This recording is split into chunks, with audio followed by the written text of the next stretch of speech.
Welcome to MSTD IQ exam में आप सभी का स्वागत है। दोस्तों, आज की इस वीडियो में बात करेंगे हम करंट अफेयर्स यानी एक साप्ताहिक घटना चक्र के बारे में। जो इस वीक में जो भी घटना घटा है उसके ऊपर बात करेंगे, क्योंकि ये इंपॉर्टेंट है आने वाले सभी प्रतियोगिता परीक्षा के लिए।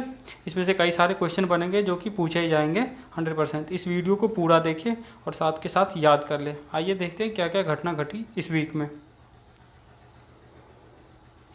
पहला है विश्व युवा कौशल दिवस किस दिन मनाया जाता है? तो पर ईयर 15 जुलाई को मनाया जाता है हर साल।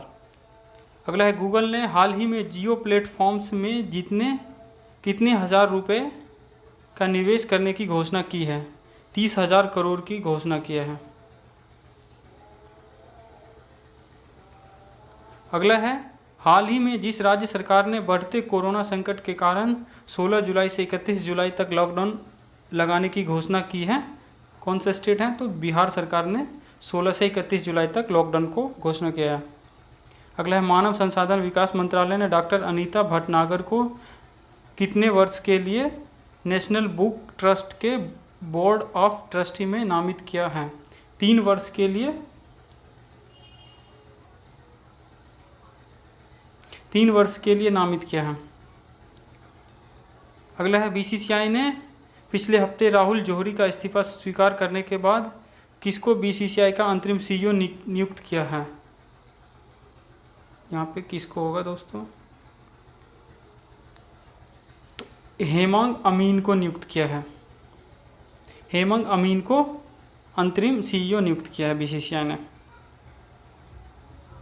अगला है उद्योग मंडल फिक्की ने वित्त वर्ष 2020-21 में भारत की सालाना GDP वृद्धि में जितने प्रतिशत के संकुचन का अनुमान जाहिर किया है? 4.5% का अनुमान जाहिर किया है। अगला है भारतीय बहुराष्ट्रीय कंपनी रिलायंस इंडस्ट्रीज लिमिटेड ने कितने लाख करोड़ रुपए के मूल्य को छूने वाली पहली भारतीय कंपनी बन गई है?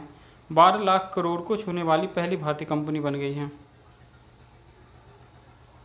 अगला है ईरान ने हाल ही में जिस देश को बड़ा झटका देते हुए चाबहारा रेल परियोजना से बाहर कर दिया है, कौन सा देश है? तो भारत को कर दिया है। भारत ही वहाँ पे रेल चौड़ा बना रहा था, जिससे कि बाहर कर दिया ईरान ने। अगला है किस दिग्गज हॉकी खिलाड़ी को मोहन बागान लाइफ टाइम अचीवमेंट पुरस्कार से हाल ही में सम्मानित किया जाएगा? तो अशोक कुमार को किया जाएगा। अगला है हाल ही में केंद्रीय सशस्त्र पुलिस बल द्वारा आयोजित अखिल भारतीय पौधारोपण अभियान में कौन से केंद्रीय मंत्री ने शिरकत किया? तो अमित शाह ने किया। ये होम मिनिस्टर हैं इंडिया के। अगला है गूगल के मुख्य कार्यकारी अधिकारी यानी CEO सुंदर पिचाई ने भारत में अगले 5 से 7 साल में कितने हज़ार रुपये का निवेश करने की घोषणा की है? तो 75,000 रुपये करोड़ की घोषणा की है इन्होंने। अगला है सरकार की तरफ से जारी ताज़ा आंकड़ों के अनुसार जून 2020 में खुदरा महंगाई दर कितने प्रतिशत पर पहुंच गई है? 7.87% पर पहुंच गई है।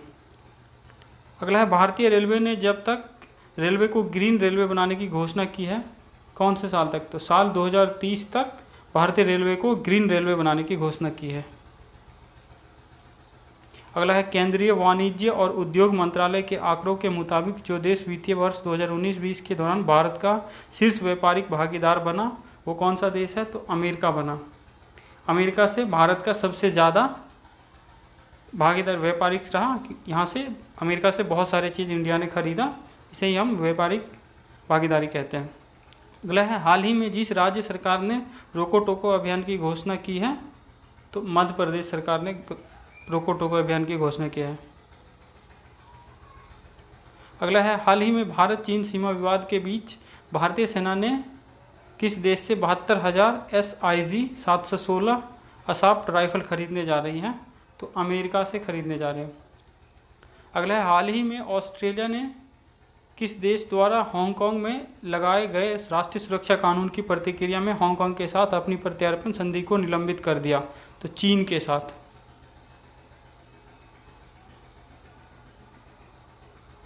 अगला भारतीय रेलवे ने पहली बार जिस राज्य के गुंटूर से बांग्लादेश को सूखी मिर्च का परिवहन किया है तो आंध्र प्रदेश से भारतीय रेलवे ने किया है। अगला है, हाल ही में जिस देश ने सबसे बड़े कैमरा ट्रैप वन्य जीव सर्वेक्षण हेतु गिनीज बुक रिकॉर्ड में स्थान हासिल किया है, तो भारत ने हासिल किया है। अगला है, हाल ही में Asian infrastructure investment bank AIIB ने देश में अक्षय ऊर्जा परियोजना हेतु LNDT इंफ्रास्ट्रक्चर फाइनेंस लिमिटेड को कितने मिलियन डॉलर का ऋण स्वीकृति किया है? 50 मिलियन डॉलर का ऋण स्वीकृत किया है। अगला है, विश्व जनसंख्या दिवस किस दिन मनाया जाता है? तो 11 जुलाई को मनाया जाता है। अगला है, हाल ही में किस कंपनी ने जियो प्लेटफॉर्म्स में 0.15% हिस्सेदारी के लिए 730 करोड़ रुपये का निवेश किया है? तो क्वालकॉम वेंचर्स ने किया है 730 करोड़ का इन्वेस्ट।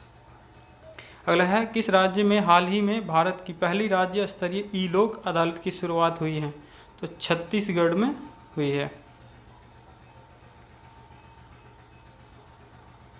दोस्तों, चैनल पर भी नहीं तो चैनल को सब्सक्राइब करके बेल आइकन जरूर दबा दें ताकि ऐसी वीडियो नोटिफिकेशन सबसे पहले मिल सके और आने वाले सभी वीडियो की नोटिफिकेशन मिल सके। इसके लिए बेल आइकन जरूर दबाना और अपने दोस्तों के साथ शेयर, लाइक, कमेंट करके जरूर बताएं। धन्यवाद।